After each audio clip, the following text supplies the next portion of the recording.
Bien, buenas tardes con todos. Vamos a continuar el turno de la tarde. En esta ocasión tenemos la mesa de historia de las conmemoraciones. ¿No? Vamos a continuar porque ya hubo 2 mesas de historia de las conmemoraciones y además a las 4 tenemos también una mesa de debate, ¿no? En el primer piso sobre el tema de las conmemoraciones. En esta oportunidad tenemos a 3 ponentes. Tenemos a Modesto Ayala, de esta universidad, la Universidad de San Cristóbal de Huamanga. También tenemos a Anaís Vidal, de la Universidad de Sorbona. Tenemos también a Joel, ¿no? Amiquero Prado, también de la Universidad de San Cristóbal de Huamanga. Entonces, cada uno de ustedes va a tener 15 minutos y después vamos a pasar a una ronda de preguntas del público. ¿Ok? Vamos a comenzar con Modesto. Lo voy a presentar a Modesto brevemente. A ver. Bueno, Modesto es bachiller en Historia por esta universidad, ex becario de la Embajada de Estados Unidos, ¿no? Perú, en el programa SUSI 2017, en Historia y Sistema de Gobierno, lo que le permitió viajar a Estados Unidos, ¿no? Él también es, creo que vas a ser premiado más tarde, si no me equivoco, porque es ganador del concurso del año pasado, del Concurso Nacional de Historia, que organizó precisamente el proyecto especial Bicentenario. Y está preparando una tesis vinculada precisamente a lo que el día de hoy nos va a presentar en cierta forma, ¿no? Bien, comenzamos contigo, te damos 15 minutos y te escuchamos. Buenas tardes con todos los presentes.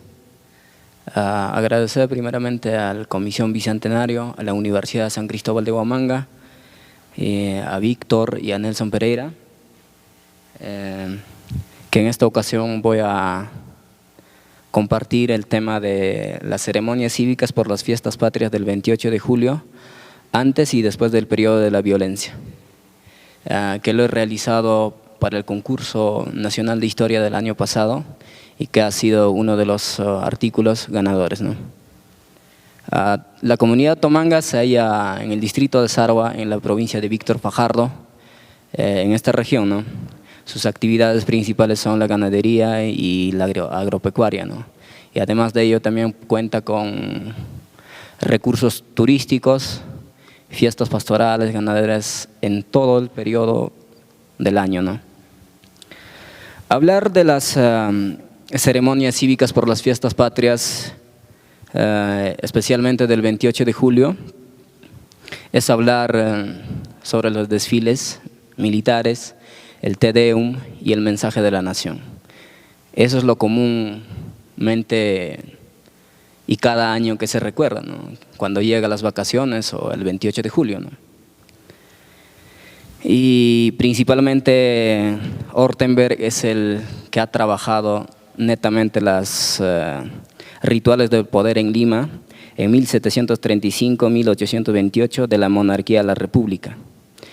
Asevera, la cita, por medio de las fiestas del poder se comunican nuevas ideas sobre el sentido de la patria, la nación, los héroes y el destino de la comunidad política. La independencia del 28 de julio se convirtió en el certificado del nacimiento del Estado peruano. Y eso es lo que cada año en año se conmemora o se celebra, ¿no? Porque es una fiesta nacional. La proclamación de la independencia expuso la necesidad de respetar las pautas de un rígido ritual, un rito aceptado que admitía la continuidad del poder. En consecuencia, el teatro político del antiguo régimen apenas se modificó, todos los componentes, juras, desfiles de tropas, misa, te deum, salvas, toros, música, indultos, comedia, juegos, etc. Solo sirvieron para combinar componentes de las proclamaciones reales con elementos propios del recibimiento de los virreyes. Se proclamaba la independencia, a la vez se colocaba a San Martín como autoridad suprema y legítima. El autor señala muy bien, es un ritual que abarca todo y se festeja todo, ¿no? Y además de ello, hay ciertas continuidades en las ceremonias rituales, empezando desde el desfile mismo, o las misas del Te Deum. Pero ¿qué pasa en el interior del país? Si el caso amerita, hay que ver los Andes, ¿no? Como un estudio de caso, yo configuro a la comunidad Tomanga, una comunidad, como ya les he mencionado, altoandina, ¿no? Pues se celebra de acuerdo a sus usos y costumbres. Con ello no quiero decir que no hay elementos foráneos o no hay invenciones, reinvenciones o adecuaciones. Sí lo hay. Y justamente quiero detallar ese proceso que se va transformándose en el tiempo.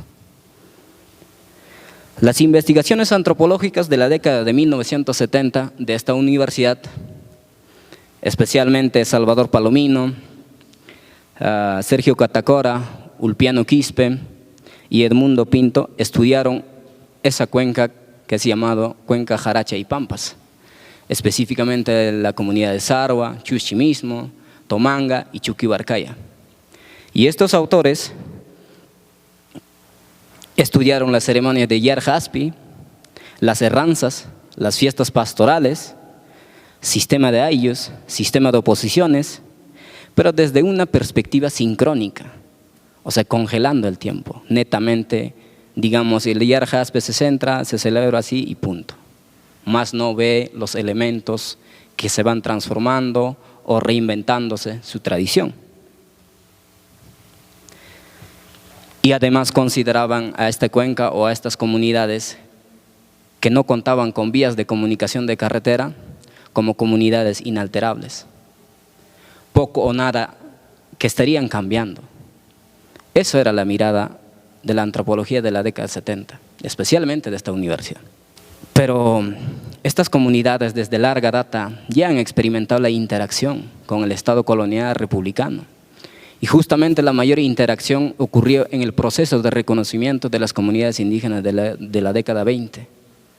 Justamente Tomanga es reconocido en 59, Chuquibarcaya en 38, Sarwa en 41. Ya hay interrelación, ya existe, ¿no? Y los autores trabajaron esos temas y además encontraron que existía autoridades de agente municipal, tenientes gobernadores, alcalde distrital y gobernadores. Y justamente esas autoridades representantes nacionales ejercían y realizaban la actividad ceremonial por 28 de julio.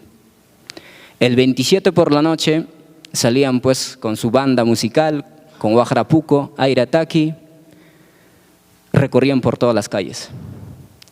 Y el día 28 las autoridades de embarados menores mayores iban al rodeo de toros bravos y aproximadamente a las 3 de la tarde el agente municipal como mayordomo con sarta de regalos, amarrado el sombrero con la bandera, se dirige hacia la plaza de la comunidad. Da apertura a la corrida y empieza la fiesta, en donde toda la comunidad festeja.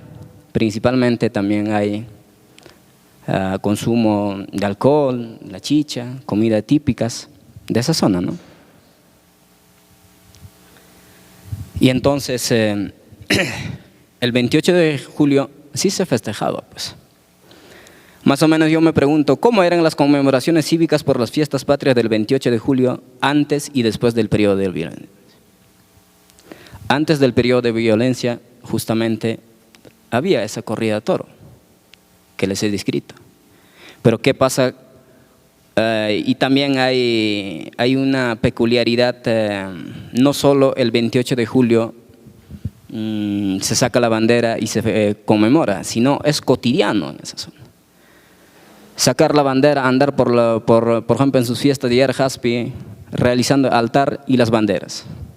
En la herranza mismo, el matrimonio de los novillos, los yampus para la especie de pagapo, que son rojo y blanco, y siempre seguían con los símbolos patrios.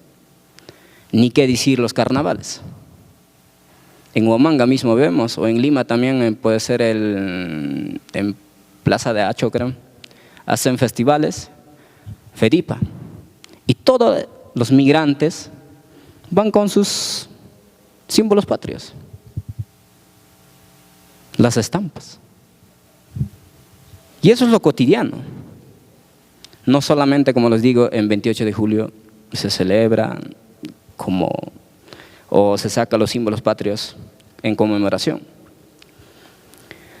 Durante el proceso de la violencia que estalla en Chuchi a 5 horas de la comunidad de Tomanga, se corta primeramente las ferias y también se corta todas las fiestas. No se realiza. ¿Debido a qué?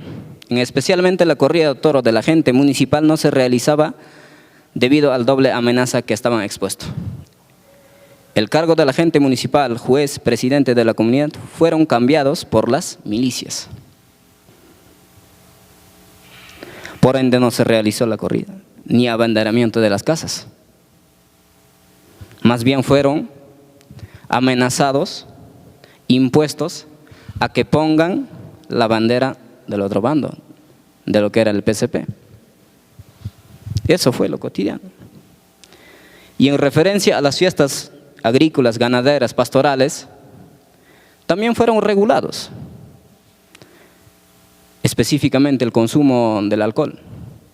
Si había consumo excesivo de alcohol, evidenciaría violencia, conflictos, amancebos y netamente también abigeos. Y eso era contraria a la ideología que estaban. Y es por eso que no se realizaba durante el periodo de violencia. Exactamente de 82 más o menos hasta 89, 90. Y sufre estas ceremonias un proceso de aletargamiento, pues, poco a poco se pierde. Al ingresar al proceso de pacificación, la comunidad vivía en cierta enemistad, pleitos. Justamente algunos estaban o entraron por obligación a las filas de Sendero y otros no. Otros tenían enemistades y al final, digamos, había familias en conflicto y el contexto favoreció a que le maten a sus familiares o perjudicaran de una o de alguna manera, ¿no? Entonces, ¿cómo la comunidad hay que cohesionar a los comuneros? Recurriendo o retomando a sus tradiciones de festivales agrícolas, ganaderas y pastorales, especialmente agrícolas al Yer Haspi, en donde toda la comunidad participa en su ritual. En la herranza comunal de la cofradía o de la granja comunal, igual, concurren todos. En la fiesta patronal ni qué decir, ¿no? Hasta los residentes de Lima, Ica, de Huamanga mismo, regresan a la comunidad y festejan. Y el 28 de julio también sufre un proceso también de reinvención. Si antes se festejaba con corrida de toro, ahora hay más actividades. El campeonato deportivo, la preparación del mondongo como comida típica, porque después de la cosecha recién están saliendo y toda la comunidad, todas las familias preparan eso. Y desde aproximadamente 10 años, las ceremonias ya no es de lo antes, pues. Por ejemplo, el reconocimiento de la comunidad campesina, el 2017 ya subió de categoría como centro poblado menor. Si antes era el agente municipal, ahora ya es el alcalde de centro poblado menor. Y justamente este año se ha realizado, de 7 años que han dejado de festejar con corrida de toro, se ha realizado de nuevo. La corrida de toro, campeonato deportivo y otras más actividades. Y también los desfiles escolares y civiles. Es más folclórico, militarizado. Lamentablemente no había el PPT, había fotografías para mostrar. Y como reflexiones finales, antes del periodo de violencia interna que vivió el país, antes, por ejemplo, en los colegios se desfilaba con uniformes plomos. En la actualidad, el 2023, justamente este año, ha sido así. El 9 puede pasarlo o el 10 creo. El 2022 es eso. Lo común de los desfiles es que, como en antes Urrutia mencionaba de que todo su uniforme todos es más o menos imitando a los héroes, pero en esas comunidades no es así. También puede haber, no es que negamos que no hay. En ciertas ocasiones hay, pero también dependiendo de la política del director mismo de las instituciones o de las autoridades. Por ejemplo, este es un desfile con identidad, ¿no? Y como les decía, ¿no? Que eso era el desfile, ¿no? Y durante el periodo de violencia, dichas actividades ceremoniales sufren un proceso de aletargamiento debido a las amenazas y sustitución de las autoridades como agente municipal.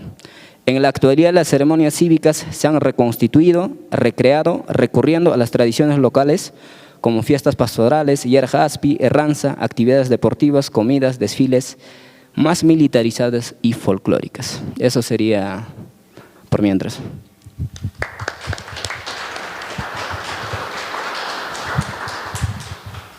Bien, gracias, Modesto. Bien, vamos a presentar rápidamente a la segunda ponente, Anaís Vidal, que viene de la Universidad de Sorbona. Bueno, ella está terminando de hacer su tesis de doctorado con el título de Celebrar su independencia, 200 años de conmemoraciones en el Perú. Forma parte del Centro de Investigación y Documentación de las Américas, precisamente de la Universidad de Sorbona. Bien, Anaís, te damos 15 minutos. Gracias. Bueno, para avisar, escucharon el título de mi tesis, no voy a ser tan precisa y tan de historia local como mi colega, porque trato de abarcar 200 años 3 de estudios, ¿no? Así que, bueno, seré más generales, vamos a decir. Primero, gracias por estar, ¿no? Porque es el viernes a la tarde, así que son los sobrevivientes del Congreso.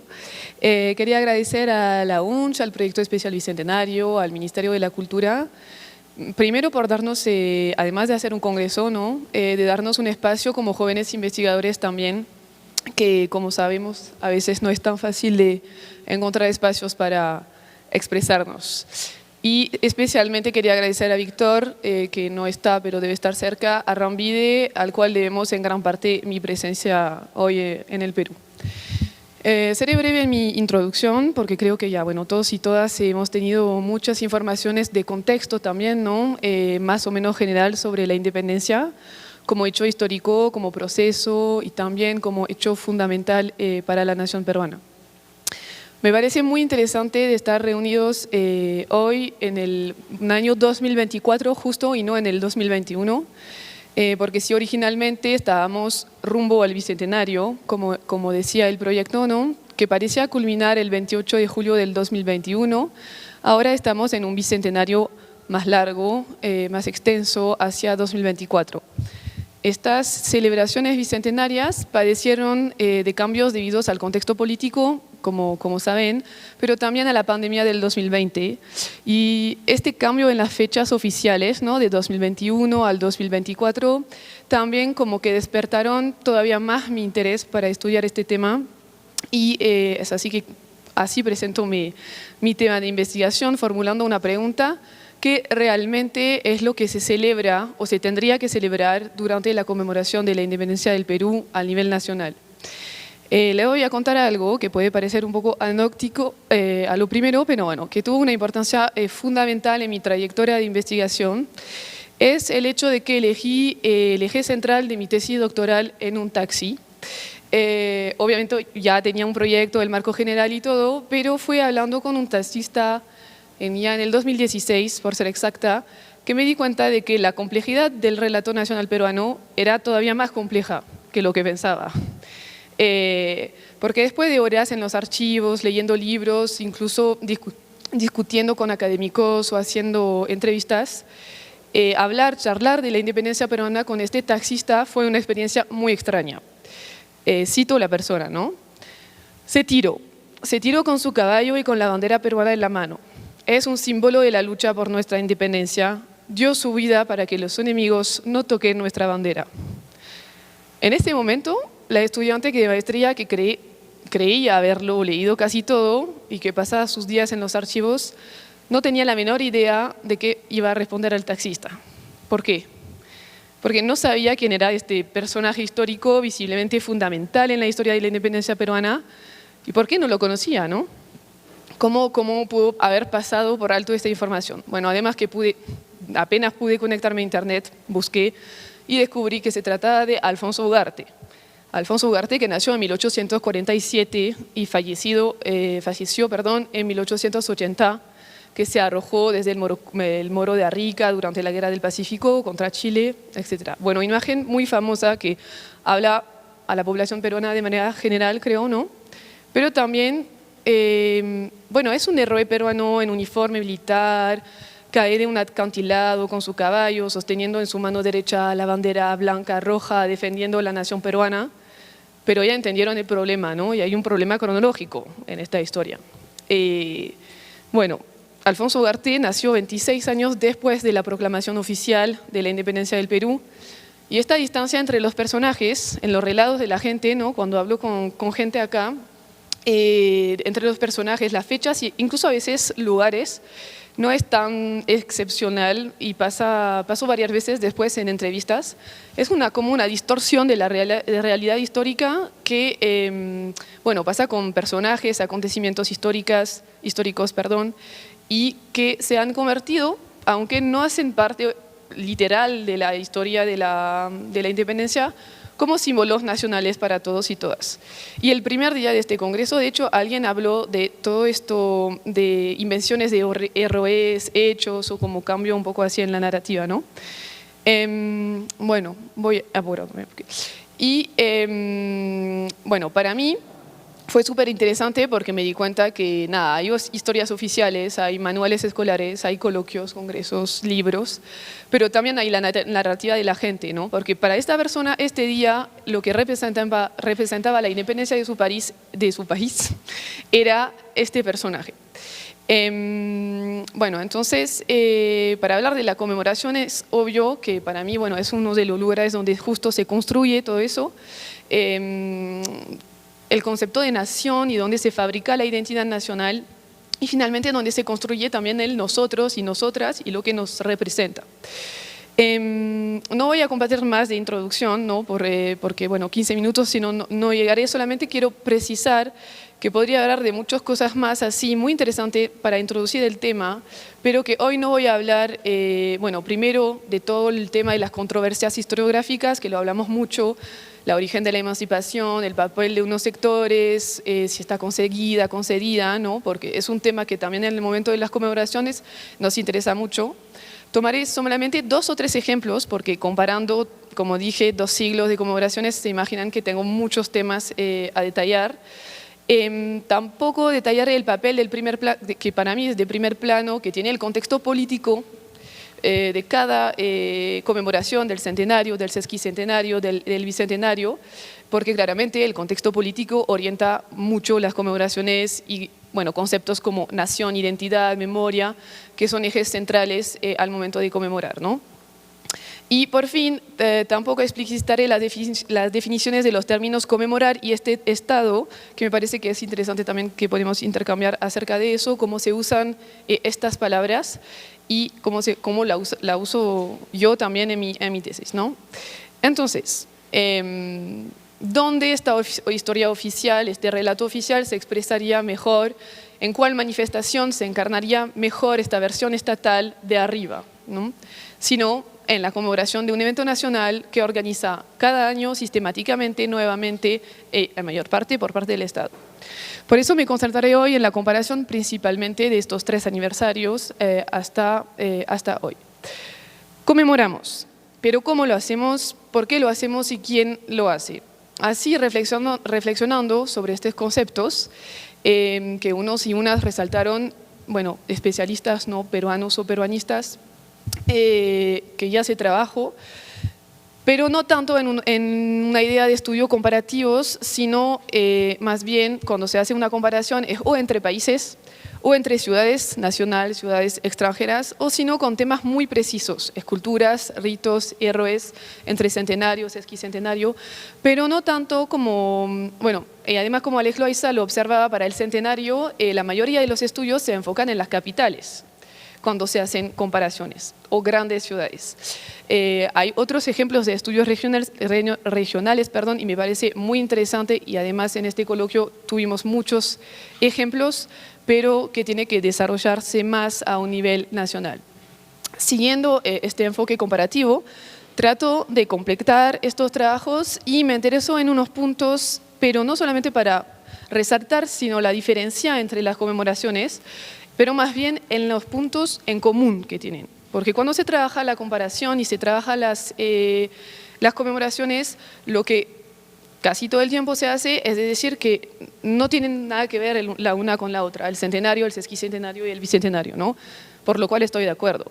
Pero trato de interrogar la cantidad no despreciable de similitudes entre estas celebraciones.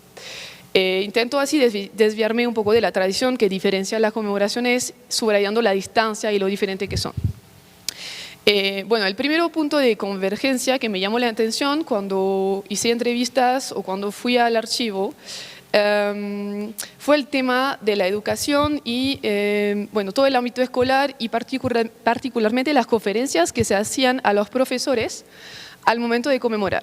Como que existen varias fuentes que prueban que cuando conmemoramos la educación es un tema principal. Y me parece súper interesante de tomar eso para ver cómo un tema en común se puede desarrollar, se puede, bueno, qué forma puede tener este tema de la educación si estamos en el centenario, en el sesquicentenario o en el bicentenario. Por ejemplo, en 1871, o sea, el cincuentenario, ya había una importancia, bueno, era importante este conocimiento de la historia a través de la educación cívica. Hay documentos como Catecismo Civil de los Deberes y Derechos del Ciudadano, que fecha de 1874, que se difundió en las escuelas y buscaba promover los valores cívicos y sobre todo construir una identidad colectiva centrada en el concepto de ciudadanía. En el centenario, la Patria Nueva también se interesa mucho y hay una gran reforma universitaria. En el sesquicentenario tenemos bastante informaciones sobre estas conferencias que se hacen en el marco de las conmemoraciones y se detallan las reuniones adentro de la comisión del sesquicentenario para decir, bueno, así es como que vamos a enseñar a los profesores lo que tienen que enseñar de la historia de la independencia, después ellos en los colegios, en las escuelas. Y finalmente, en el bicentenario, la biblioteca del proyecto publica 200 años después, los escolares preguntan, los historiadores responden, de cual publicación nace una exposición que presentaron también en la Feria del Libro, y es un proyecto también hecho con Perú Educa, trabajando con colegios, maestros escolares, y ahí de vuelta vemos como un tema puede claramente analizarse en tres momentos diferentes, ¿no? Al final, ¿qué demuestra eso? Demuestra que todas estas formas de conmemorar se destacan la importancia de la enseñanza de la historia de la independencia en el marco de las conmemoraciones, en este momento preciso. En cualquier época de conmemoración, el Estado prestó atención siempre a la manera de transmitir la historia, porque es la manera de contar el relato nacional finalmente, ¿no? Es la manera que este relato nacional se quedara en la mente de los ciudadanos y de las ciudadanas, es la manera de construir el relato nacional en el tiempo. Con eso quería mencionar rápidamente el concepto de Geschichtspolitik, pero no creo que lo voy a tener el tiempo de desarrollar, que significa literalmente la política de la historia, ¿no? Que introdujo Edgar Wolfung, que varios de nuestros colegas acá lo adoptaron y lo usan para el estudio de la independencia del Perú y sus conmemoraciones. Y rápidamente, esta Geschichtspolitik se refiere en resumen a cómo ciertos actores políticos, ¿no?, de parte del Estado, existen políticas y actores que actúan privilegiando una cierta interpretación del pasado y estableciendo así un discurso histórico hegemónico.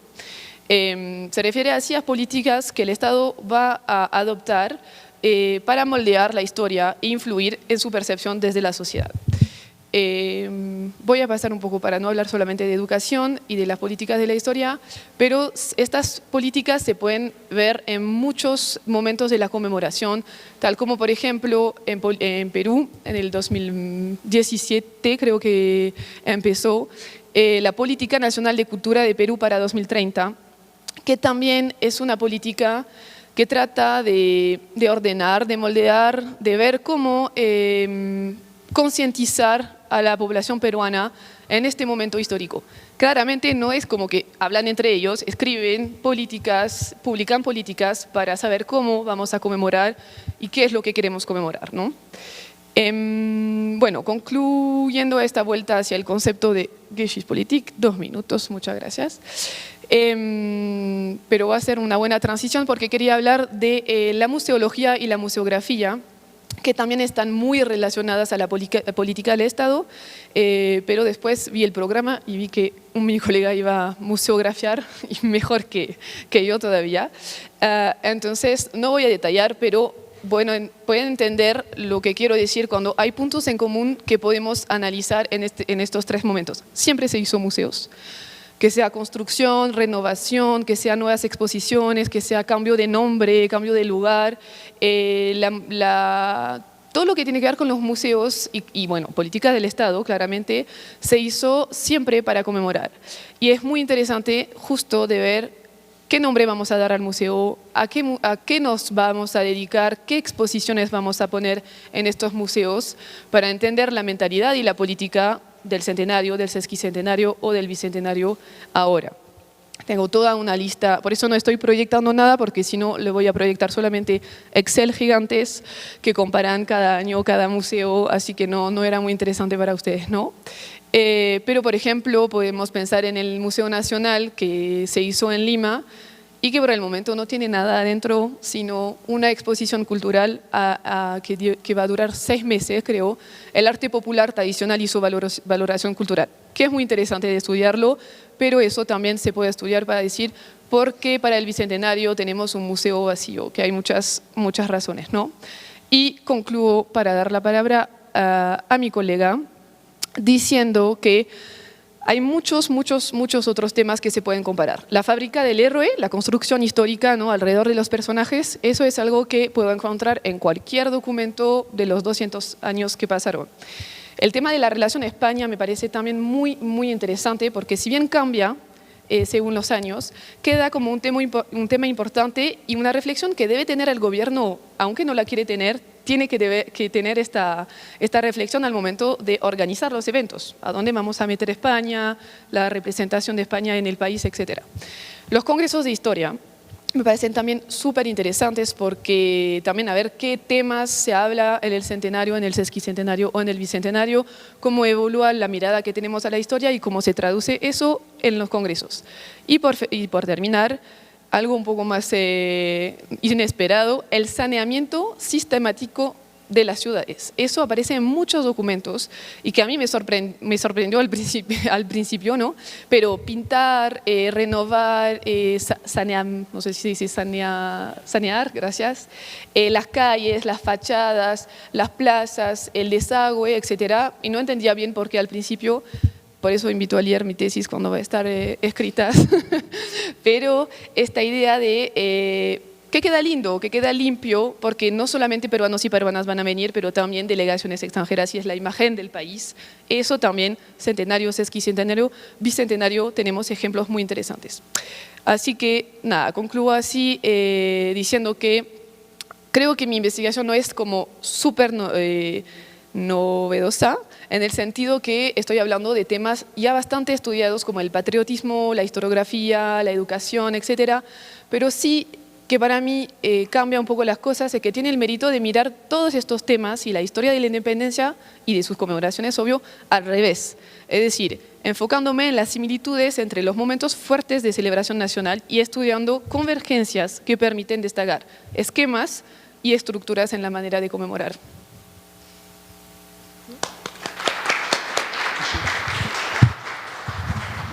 Bien, gracias, Anaís. Vamos a continuar con la tercera ponencia de Joel Amiquero. Bueno, Joel es egresado, ¿no?, de Historia de esta Universidad Nacional de San Cristóbal de Huamanga. Sus campos de investigación están referidos a la historia regional, del etapa de la guerra con Chile y la administración del clero ayacuchano en el siglo XIX, además del patrimonio histórico, cultural e inmaterial, que precisamente el día de hoy nos va a presentar más o menos algo sobre ese tema. Actualmente es presidente de la Asociación de Historiadores de Ayacucho. Bien, 15 minutos, Joel. Bien, antes de iniciar, dos menciones a Cintia, mi compañera, por insistirme en presentar esta ponencia, bueno, y a mi padre, ¿no?, que me enseñaba la historia desde primaria, secundaria, y gracias a él elegí la carrera de ser historiador y de trabajar de repente dos de los hechos más trascendentales de nuestra historia, como es la guerra con Chile. Y hoy estoy orgulloso porque también de manera indirecta estoy presentando un trabajo relacionado a la independencia, en una coyuntura muy especial para nosotros los ayacuchanos. Y quiero empezar con los museos y por favor me gustaría que puedan presentar, porque me he esforzado en poder colocar, incluso casi museografiando mi exposición sobre el Museo de Sitio de Quino. Y ha sido hasta una tortura, digamos, elegir qué fotos, qué imágenes voy a presentar para hoy día para hacer lo más temático posible, ¿no? Entonces, quiero empezar con una pequeña reflexión, que es prácticamente el resumen del trabajo que vengo realizando. Hoy en día, cuando hablamos nosotros o cuando nos referimos a los museos y a sus expresiones o a sus exposiciones en Ayacucho, sobre todo aquí en los espacios regionales, Ayacucho y otras regiones del Perú, los representamos de manera sombría, de manera hasta pasivas, los configuramos como simples espacios de exhibición. Cuando mostramos elementos museográficos como bienes culturales sobre mesas, sobre anaqueles, sobre estantes. Sin embargo, eso en Ayacucho ha cambiado a partir de marzo del 2023, en que se presenta o se reinaugura por primera vez una muestra museográfica que está acorde a las nuevas temáticas que se trabajan en museos. Estas temáticas en museos han sido trabajadas, analizadas, debatidas por la ICOM, una institución que vela por el desarrollo de los conceptos sobre museos y por supuesto sobre su sostenibilidad. Es así que nosotros, cuando elegimos el tema museografiando la historia de la independencia en el Bicentenario del Museo de Sitio de Quinoa, queríamos mostrar cómo el Museo de Sitio de Quinoa se ha gestado, cómo se viene representando y cómo de alguna manera deja de lado las investigaciones de la historiografía regional por una historia oficial que de alguna manera ya lo ha mencionado Anaís, ¿no?, en su presentación. Entonces, yo, como parte del ministerio, cuando fui revisor, porque tuve ese privilegio de haber revisado el guión museográfico, el guión científico y museográfico, tuve entredichos. Como lo he dicho al inicio, no soy especialista en independencia, sí en la guerra con Chile. De alguna manera conozco las investigaciones regionales. Me llamó la atención porque no encontraba elementos, no encontraba fuentes, no encontraba trabajos de mis profesores de la universidad, Claudio Rojas, Nelson, de mis colegas, Sergio Gamboa, de Fulgencio Oré, de Cáceres y muchos otros temas que trabajan desde la historia regional, los temas de independencia. Y causa un poco de extrañeza, ¿no? Se sigue trabajando, conmemorando, representando en estos museos solamente la historia oficial. La historia oficial de las conmemoraciones, la historia oficial venida desde Lima, sin tocar a excelentes profesionales que trabajan este tema coyuntural. No quiero extenderme mucho porque sé que el tiempo es muy pequeño, 15 minutos, y quiero hablar un poquito del museo. Quiero que me ayudes, por favor. Los objetivos que me he trazado para esta investigación son tres. Comprender la importancia de los museos históricos como instituciones educativas, transmisoras del pasado a las nuevas generaciones. Analizar el rol fundamental de los museos desde Ayacucho y desde las regiones y evaluar su importancia en la transmisión de una historia regional, sin ser chauvinistas por si acaso. Estudiar los guiones museográficos como medios expositivos para contar una historia coherente y atractiva, como le demanda de repente la nueva definición de museos aprobada el 2022 por la ICOM, esta institución a nivel internacional que vela por estos espacios de conmemoración, estos espacios de rememoración.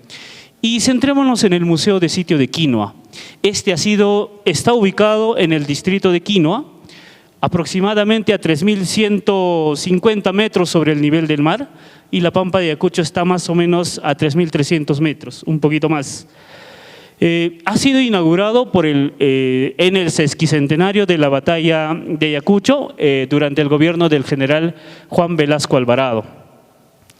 Este museo, y quiero leer esta parte porque es muy interesante y de alguna manera se ha adecuado sin antes haber de repente conocido la temática de discusión y la aprobación de estos conceptos nuevos que refiere la ICOM. ¿Qué es un museo para el 2022? Un museo es una institución sin ánimos de lucro, permanente al servicio de la sociedad, que investiga, colecciona, conserva, interpreta y exhibe el patrimonio material e inmaterial, abiertos al público, accesibles e inclusivos. Los museos fomentan la diversidad y la sostenibilidad con la participación de las comunidades. Los museos operan y comunican ética y profesionalmente, ofreciendo experiencias variadas para la educación, el disfrute, la reflexión y el intercambio del conocimiento. Continuamos, por favor, si me ayudas en las diapositivas. Ahí tenemos una muestra en la diapositiva número 3 o 4, cómo el museo, antes de conocerse exactamente, oficializado este concepto que ha aprobado el 2022, de alguna manera se alinea porque trabaja el tema de la inclusividad. Y la inclusividad porque este museo, que es de repente uno de los mejores hoy por hoy de la macrorregión centro y sur, que se tiene ahorita en el Perú, tiene servicios de ascensores, de elevadores. Es cierto que ahorita están en una suerte de mantenimiento. Tiene esculturas en alto relieve para personas con alguna discapacidad visual, para que puedan tocar, sentir, conocer, palpar un poquito de las escenificaciones de la batalla de Ayacucho. Tiene lectura en braille, que es uno de los elementos inclusivos también muy importantes. Es cierto que cuando se habla de inclusividad, se habla de una gama de diferentes características para el hombre, no solamente discapacidad física, no solamente visual, auditiva y entre otros.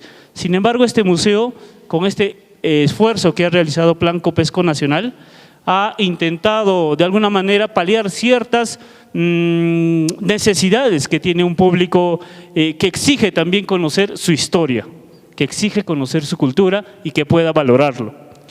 Es así que nos centramos también en los museos históricos como categoría, porque el Museo de Sitio está pues dentro de esta categoría de sitios históricos. Y como categoría vemos que tiene como responsabilidad conservar, comunicar la historia de la humanidad, por supuesto, las narrativas que representan diferentes periodos en la cultura del hombre. Y quiero centrarme también, pasando por favor al aspecto que es la museografía.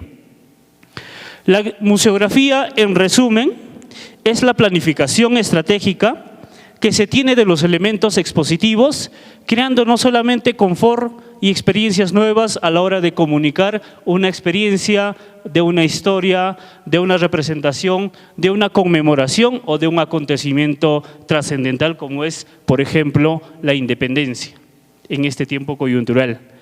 Es así que estos elementos acompañan no solamente para crear estas experiencias, sino para hacer que las personas que puedan visitar se imaginen.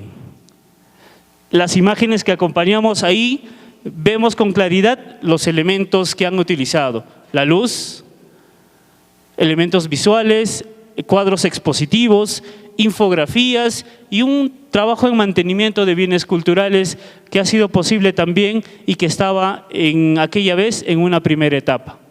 Hoy se ha tomado, o bueno, en aquella vez se tomó esa decisión de exhibirlos a pesar de que faltaba todavía mucho por conservar y que ese es otro tema.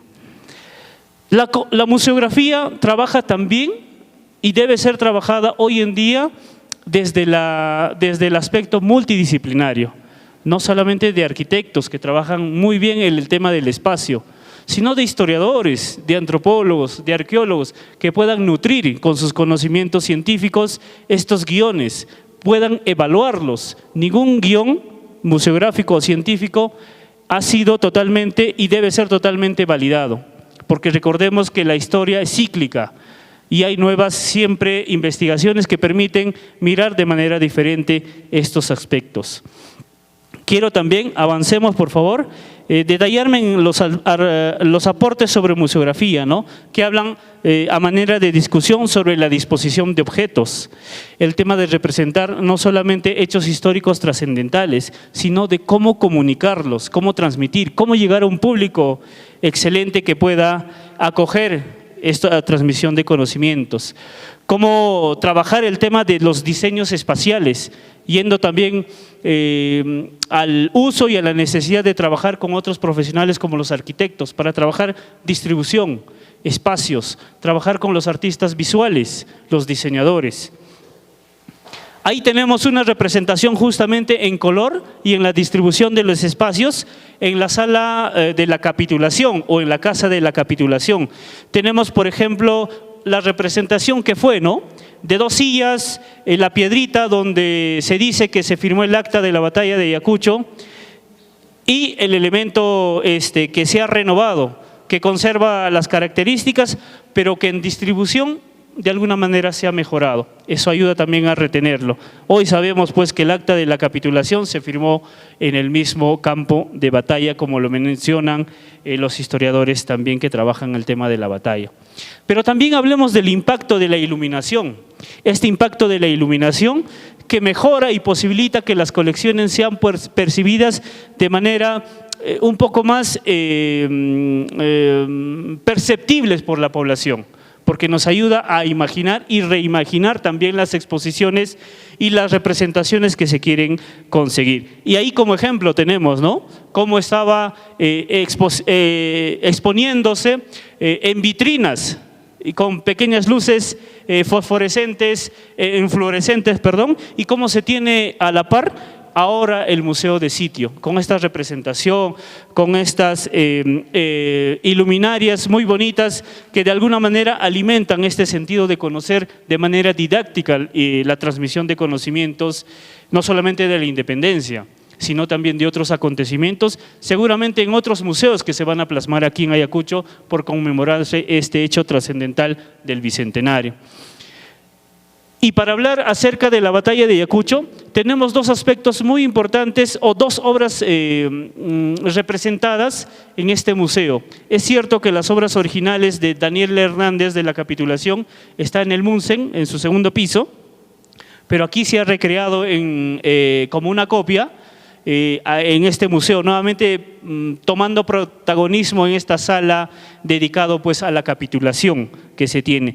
Y otro que es de la batalla de Ayacucho, de Teófilo Aguirre, de 1918. Es más, todo esto me hace recordar que antes de elegir el trabajo para este año y para esta exposición, estaba en este dilema de trabajar las representaciones de los artesanos de artesanía en retablo, sobre la representación que hacen de la batalla de Ayacucho, porque es muy anecdótico trabajar, preguntarles a ellos y saber qué es lo que ellos piensan o cómo representan la batalla de Ayacucho sin tener ninguna guía. Entonces, al final me inicié con el tema del museo, porque fui de alguna manera indirecta gestor de este importante obra emblemática que tiene Quinoa y que tiene por supuesto Ayacucho. En cuanto a la museografía del Museo de Sitio de Quinoa, como lo he mencionado, ha tocado temas de la historia oficial, lo que ya se conoce sobre la batalla, el despido, el saludo, la relación de muertos, el abrazo, bueno, no en ese orden, pero en un orden un poco más temático, ¿no? Entonces, es lo que se conoce, es lo que de repente se ha dejado de lado, es lo que he mencionado, ¿no?, la historiografía regional, que ha trabajado muy buenos datos. Incluso me atrevo o quisiera, no sé, en estos días de congreso, escuché que ha habido participación de dominicos de la República Dominicana en el tema de la independencia, de la batalla de Ayacucho. Entonces, por ejemplo, son datos interesantes que seguramente estos se van a representar en el futuro museo que se viene trabajando en el Obelisco, porque se va a renovar la museografía del Obelisco. Es más, Quinoa hace un par de años ha trabajado a través de un proyecto de ley la creación del Museo de las Américas. Esto con esta intención, por favor, a las autoridades de que trabajen especialmente y particularmente con la historia regional de Ayacucho, porque me merece otra tratativa. También nos hubiera gustado recoger otros elementos a nivel de infografía, a nivel de mapas, a nivel de cartografía, que muy bien ha sido estudiado en la historia de la batalla, sin embargo han dejado de lado, porque almacenar en un contenido también que pueda ser temático y transmitir todo ese largo proceso, no solamente de la independencia, sino de la batalla de Ayacucho, era hasta muy denso. Entonces, de alguna manera se han escogido solamente ciertos elementos. Hoy en día, el Museo de Sitio de Quinua, desde la reapertura, desde el 2023, prácticamente desde marzo, y desde a fines en que el Ministerio de Cultura, la Dirección Desconcentrada, toma nuevamente posesión, ha tenido una cantidad de visitantes de abril a diciembre del 2023 de 5.657 personas. Hoy en día, 2024, desde enero hasta mayo, en que nos he pedido y gentilmente me han dado las estadísticas, se tiene una cantidad de 1.964 personas, lo que significa que ni siquiera va a llegar ni a la mitad, seguramente, de la capacidad que llegó el año pasado. No sé qué esperamos los ayacuchanos por conocer, no sé qué esperan los operadores de turismo en hacer que los visitantes, los turistas lleguen a estos espacios conmemorativos, a estos espacios que de alguna manera comunican el tema de la batalla. Finalmente, para concluir, quiero comentar estos 4 aspectos de manera clara para que nuestras autoridades de alguna manera nos escuchen. Los museos son instituciones importantes en su rol de transmitir la historia y la cultura de los pueblos, acercar a un público interesado en conocer de manera temática esta herencia cultural. Los guiones museográficos, trabajados en espacios regionales, deben reflejar en su contenido las características de la historia o cultura local, dando valor a los diferentes trabajos sobre la región, siempre apoyados en elementos tecnológicos para enriquecer esta experiencia cultural. El renovado guión museográfico del Museo de Sitio de Quinua muestra una temática acorde a los estándares nuevos de los museos. De alguna manera, como he explicado, se ha alineado antes de saber este contenido oficial que iba a tener. E invita a conocer la riqueza cultural de sus bienes culturales, algunos de ellos del tiempo exacto de producida la batalla de Ayacucho, porque hay todavía, ahí actualmente se exhibe estas balas, los balines que han sido utilizados en la batalla de Ayacucho. Sin embargo, también hay otros elementos que no corresponden y que pese a que se les ha hecho la llamada de atención, sin embargo ha primado más el imperatismo de la política. Finalmente, incluir los estudios regionales producidos en Ayacucho para las futuras muestras expositivas y museos que desean gestar para conmemorar el bicentenario de la batalla de Ayacucho y, por supuesto, otros acontecimientos históricos de relevancia. Hoy es sabido que también el Museo Andrés Avelino Cáceres, que tenemos aquí en 28 de julio, va a renovar su museografía. Y también, orgullosamente, puedo decir que vamos a formar parte de su equipo para de alguna manera coadyuvar sobre el trabajo museográfico y sobre todo sobre la evaluación de la historia local de este importante héroe también de la guerra con Chile, como es Andrés Avelino Cáceres. Muchas gracias.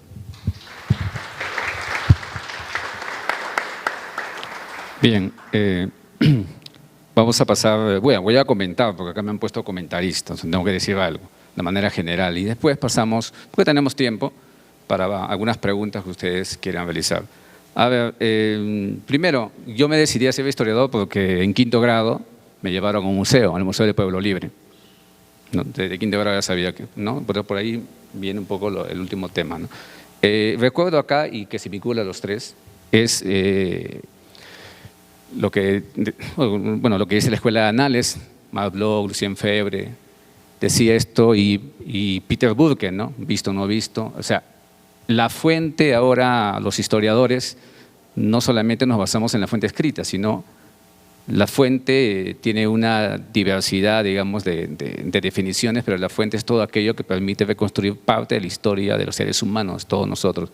En ese sentido, en este caso estamos hablando de diferentes disciplinas, ¿no? Y diferentes tipos de fuentes, que no necesariamente son fuentes escritas, ¿no? Entonces, una de las cosas que hay que tener en cuenta, por ejemplo, lo digo a los tres, pero lo digo, por ejemplo, en el caso de Modesto, es cómo sistematizar toda esa información cualitativa, ¿no?, que tú vas a tener, porque tú haces el trabajo de antropólogo, pues, ¿no? O una antropología histórica. Entonces, es un poco complicado el manejo de la información. Ajá. O lo que llamamos como en historia, ¿no? Además, como lo que nos había dicho Basadre, nosotros no tenemos que investigar, sino 50 años alejados del tiempo en que estamos viviendo, ¿no? Pero sabemos hoy día que los historiadores sí podemos indagar tiempos más recientes, ¿no?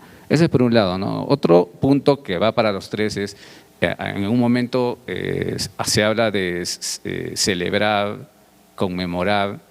Entonces, creo que en general sería conmemorar, ¿no? Festejar, y además, y aquí viene un punto importante, ¿no? La gente creo que conmemora o toma la conmemoración o toma las festividades más como una especie de desfogue social, lo veo así, ¿ya? Porque incluso terminan siendo las festividades o las fiestas cívicas, cívico-militares, etcétera, como una especie de instrumentos para un control sutil de la sociedad, ¿no?, en diferentes momentos, ¿no? No quiero decir que sea así necesariamente, sino es una forma de poder entenderlo también, ¿no? Sería interesante, por el caso de Modesto, preguntar cuál es en estas, digamos, conmemoraciones o que se hacen por 28 de julio, precisamente cuál es el significado que tienen ellos, ¿no?, al marchar, ¿no? Y esto porque a mí me hicieron una pregunta, me hicieron una entrevista y me hicieron una pregunta por las famosas guaripoleras, ¿no?, de Huaycán, ¿no? Y me dijeron cómo es posible que están atentando contra la identidad nacional. Digo, pero no, pues es una parada, porque ellas participaron en la Avenida Brasil, cívico-militar. Entonces, si es cívico, nosotros tenemos que estar abiertos a que lo tradicional también se tenga que ir modificando, ¿no? Los militares sí no, pues, ¿no? Pero he visto videos en TikTok con otras redes sociales que los militares también comienzan a bailar y hacen otras cosas, ¿no? Bueno, en el caso de Anaís, hablabas también, y para el caso de los tres, la identidad nacional, ¿no? La identidad nacional se va construyendo a partir de héroes, heroínas, de fiestas, de estas ceremonias, ¿no? Entonces, me parece que es importante esta comparación. Sí, si bien es cierto, no se ha hecho estas comparaciones, fundamentalmente se han hecho comparaciones con otros espacios, como tú dices, y no necesariamente las conmemoraciones en incluso 50 años, 100 años, 150 y 200 años, ¿no? Y además hay poca investigación sobre las conmemoraciones en las diferentes regiones, ¿no?, o departamentos. Y si existe esa información, no llega a Lima, ¿no? Estamos a pasar del proceso de…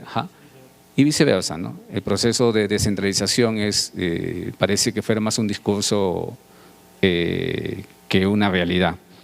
Entonces, en ese sentido, y además nuestra identidad muchas veces se ha construido, y con eso voy cerrando para pasar finalmente a Joel, nuestra identidad ahora se ha construido ¿con qué? Con el plato, con la gastronomía, con la música, la chicha, no sé, con la selección que clasifica al mundial. Por eso que se dice que siempre la identidad es una identidad en construcción, ¿no? Es una identidad, y no una identidad, sino las identidades, ¿no? La idea es que estas identidades, ¿no?, incluso dentro de Ayacucho hay muchas identidades. La idea es hacer que todas ellas confluyan y todas estas identidades confluyen en una identidad nacional, ¿no?, que está, pienso yo, todavía en construcción. Lo complicado de tu trabajo es, al momento de comparar, hay que tener en cuenta que son diferentes contextos. Porque a veces cuando uno compara un contexto de Perú y Argentina, de la independencia, pero son los mismos contextos en diferentes espacios. Pero en este caso van a ser el mismo espacio, por decirlo así, pero en diferentes años. Entonces hay que entender eso, ¿no?, por ese lado. Finalmente, para el caso de Joel, ¿no?, tú hablabas esto de los guiones, ¿no?, lo oficial, que tú encuentras la historia oficial o tradicional y no encuentras de tus profesores, ¿no? Incluso, si te das cuenta, estamos acá en Ayacucho y los propios historiadores o científicos ayacuchanos son excluidos. Pero eso no solamente pasa acá, pasa en Lima también. Ha cambiado un poco porque los textos escolares, si uno ve quién escribe los textos escolares, la mayoría de los textos escolares tienen que ver con profesores de geografía, de historia, no estoy quitándole valor, pero ahora recién he visto hace más de una década que los historiadores están entrando, ¿no?, a hacer una supervisión, ¿no? Y muchos historiadores que están en el día de hoy acá en el Congreso han supervisado muchas de las publicaciones que se han dado por el Ministerio de Educación, ¿no? Entonces, ese sería un punto importante, ¿no? Pero eso vas a chocar con el Estado, ¿no? Y ese es un punto bien complicado. Termino diciendo que el museo no es un lugar donde tú ves cosas muertas, no. El museo no es un lugar donde uno ve cosas muertas. El museo es una historia viva, ¿no?, que hay que tratar digamos, de motivar a que a todos de todas las edades puedan ir, y precisamente es una forma pedagógica y didáctica digamos, de enseñar, ¿no?, de educar, ¿no? Pero acá viene, y con eso también viene otra manera, ¿qué es lo que nosotros queremos transmitir? Tú estabas señalando que iban a remodelar, ¿no?, ahora y claro, pues esta remodelación seguramente van a haber personas que van a buscar establecer un punto de vista, y ese es el gran problema, ¿no? Pienso yo, y termino con esto, que debería permitirse varias interpretaciones y puntos de vista, ¿no? Porque si no, pues estaríamos solamente entendiendo la historia de una sola manera, cuando la historia no necesariamente se entiende de una sola forma, ¿no? Ahora sí, tenemos nosotros más o menos unos 10 minutos. Si alguien tiene alguna pregunta para alguno de los ponentes, puede levantar la mano.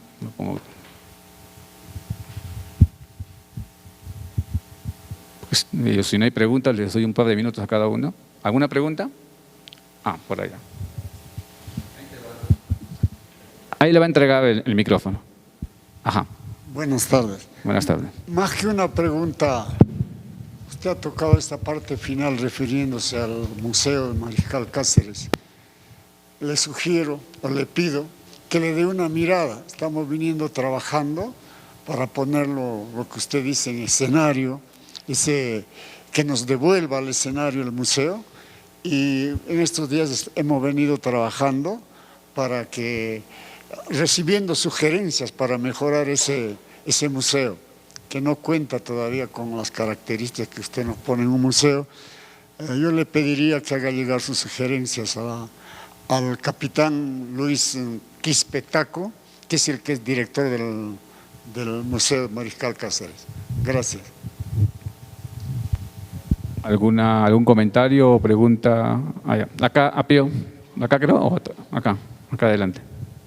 Apio. Sí, buenas tardes. Bueno, hace 2 horas aproximadamente me encontré con el compañero Jorge Arroyo del Instituto San Martiniano. Él ha hecho una visita a la ciudad y está preocupado. Yo también me contagié con la misma emoción. Me dice, yo sé que Ayacucho es una ciudad ligada a Cáceres. Sin embargo, no sería legítimo, por ejemplo, preservar el museo donde se acuñó la moneda inca o el billete inca que está abandonado aquí al costado. ¿Algo se puede hacer? ¿Infiere alguna de la mentalidad de ayacuchana para tener descuidado? ¿Bajo responsabilidad de quién estaría en estos momentos? Sí. ¿Una última pregunta? Acá.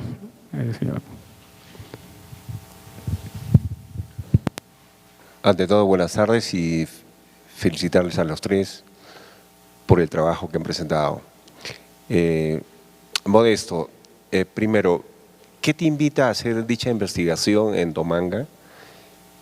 Y realmente, ¿qué representa la independencia o qué representó la independencia para esta comunidad? Gracias. Ok.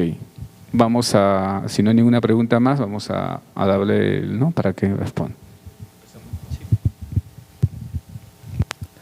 Bueno, muchas gracias, Daniel. Efectivamente, ¿no? La historia a veces hay que verlo también como multidisciplinario, ¿no? Las fuentes bastan, ¿no? No solo son documentos. ¿Puede proyectarlo tal vez Yurio? Yo encontré, y el dato curioso ha sido sobre esas fiestas, las autoridades, principalmente el agente municipal o el presidente de la comunidad, habían escrito en un acta, un apunte sobre las fiestas patrias, en 1964 y el 66 creo que es. Está documentado.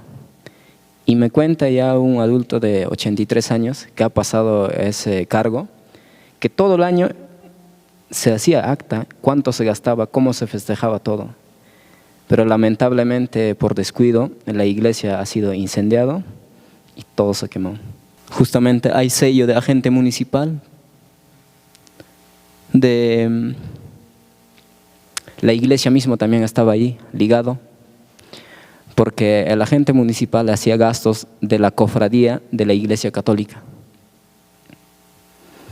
La corrida a toro, principalmente de la granja comunal. Y no solo eso, ¿no? Yo considero también como fuentes primarias de la década 70 que han hecho los antropólogos. Descripciones densas. Y ahí mismo narran todo eso. Subyacentemente sí lo hacen todo. Los elementos, por ejemplo, como la bandera u otros elementos. Pero ellos están más centrados en encontrar algo tradicional netamente, ¿no? Pero sí han hecho. Entonces, es bueno también verlo desde diferentes enfoques, desde multidisciplinariedad, variedad de fuentes, ¿no? Y había también fotografías. Hay una fotografía más antigua, no una fotografía del desfile, el de Arias M, década 90. Ese es el más antiguo que se ha encontrado archivo de la comunidad. Y hay diversidad, ¿no? Hay muchos. Pero a veces la fotografía es cómo nos ve, ¿no? Cómo nos la muestra, ¿no? También podemos caer a ese grosso error, ¿no? Y yo combino todo, ¿no? La fotografía, la entrevista mismo y los documentos principalmente. Y algunos documentos están en archivo agraria, de la Dirección Regional Agraria, porque ahí está el proceso de reconocimiento de las comunidades campesinas. Y justamente ahí también se encuentra sobre sus fiestas, sus tradiciones, de los cargos, cada año, que rendían principalmente los agentes, los personeros, presidentes de la comunidad, como junta directiva. Y anualmente o cada 2 años, por renovar, entregaban el expedientes. Sí hay documentación, ¿no? Y la otra pregunta, por ejemplo, ¿por qué se conmemora, no? ¿Y para qué? Y en una comunidad, ¿no? Principalmente a la respuesta que llegué es que hay que festejarlo o conmemorarlo como el cumpleaños de la República o de la patria. Y en algunos de los documentos del proceso de reconocimiento y el proceso de titulación, yo veía esa relación de Estado-comunidad. Si una comunidad lograba su reconocimiento, es primeramente como comunero activo, comunero campesino reconocido, pero también como peruano. Yo también soy peruano. Muchas de las evidencias eso hay. Es justamente tal vez los conflictos intercomunales, una de las razones del problema está ahí también. Porque justamente, como limitan con varias comunidades, el otra autoridad no le quiere firmar sus linderos y por ende poco o nada van a lograr su reconocimiento y peor la titulación. El reconocimiento sí lo pueden lograr, pero la titulación no. En el distrito de Sarva principalmente solo son 2 comunidades tituladas hasta el día de hoy. Reconocidas son 6. Pero como les menciono, debido a esos conflictos por disputa, no lo logran la titulación, ¿no? Y principalmente la pregunta, ¿qué representa para esa comunidad o conmemorar es celebrar, ¿no? Como reitero, ¿no? Para ellos es que hay que festejar porque es una fiesta nacional. Hay que festejarlo o hay que conmemorarlo porque es el cumpleaños de la patria. Y también asimilan con el aniversario de la comunidad. Es casi similar, en donde todas las organizaciones civiles, hasta políticas del distrito o provincia van. De ahí comparten comida típica, el desfile mismo, la corrida de toro y diversidad, ¿no? Eso sería por ahora.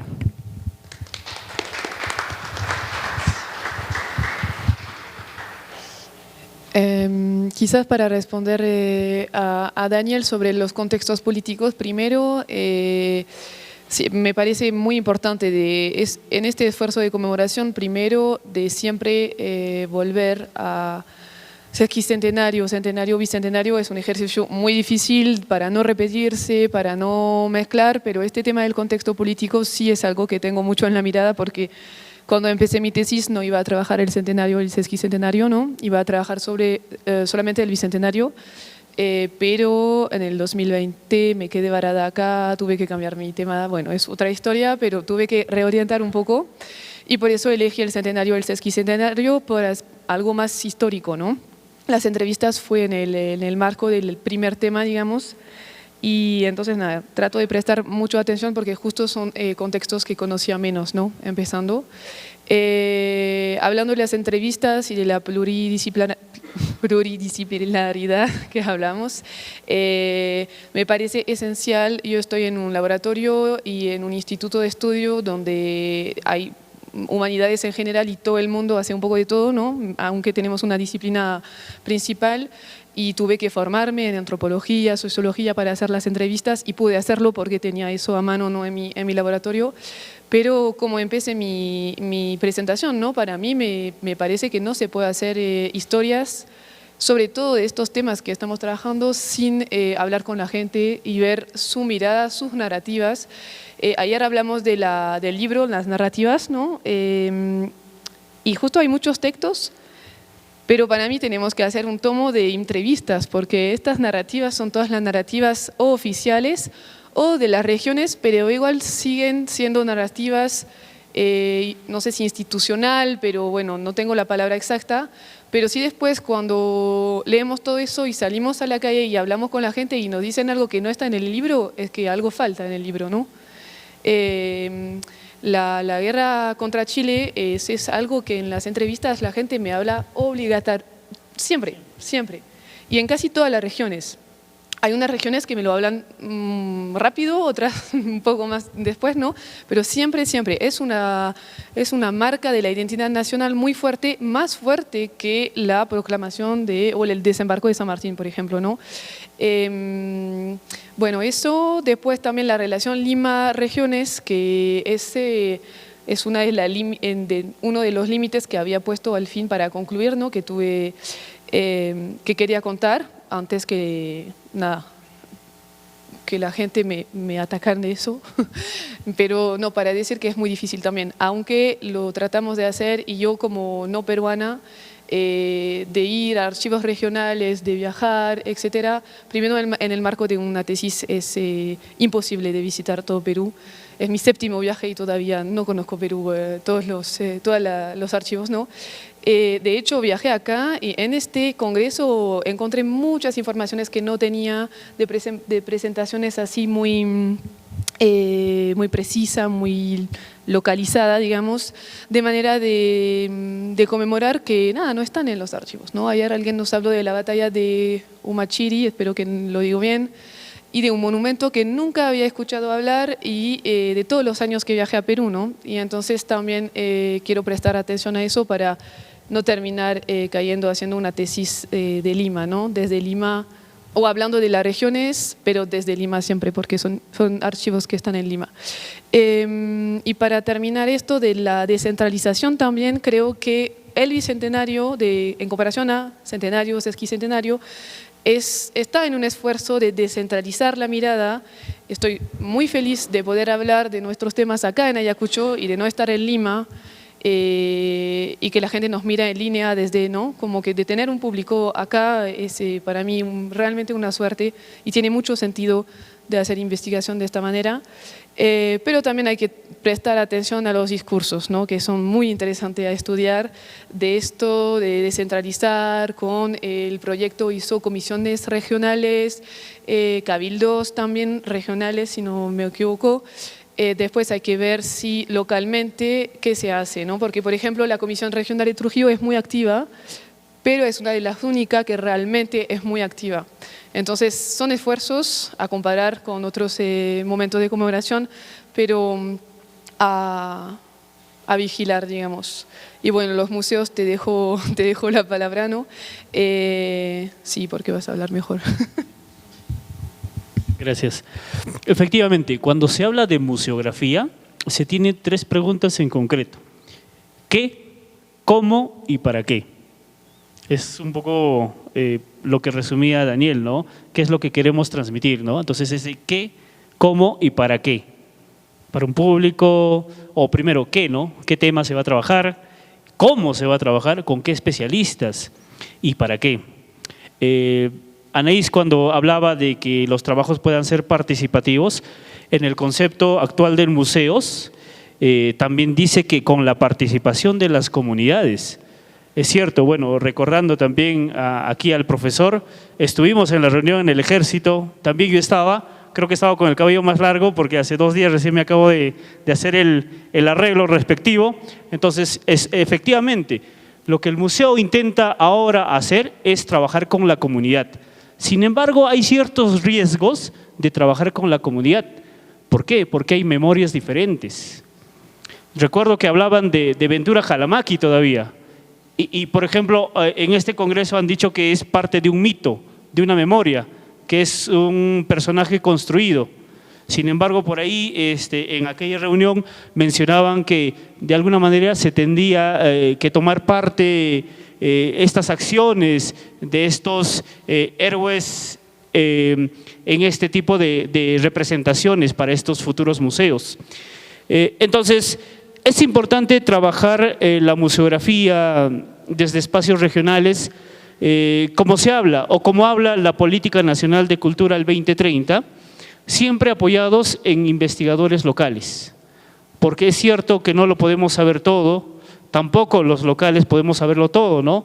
Y es una mezcolanza también de características, de conceptualizaciones, de transmisiones, incluso de trabajar.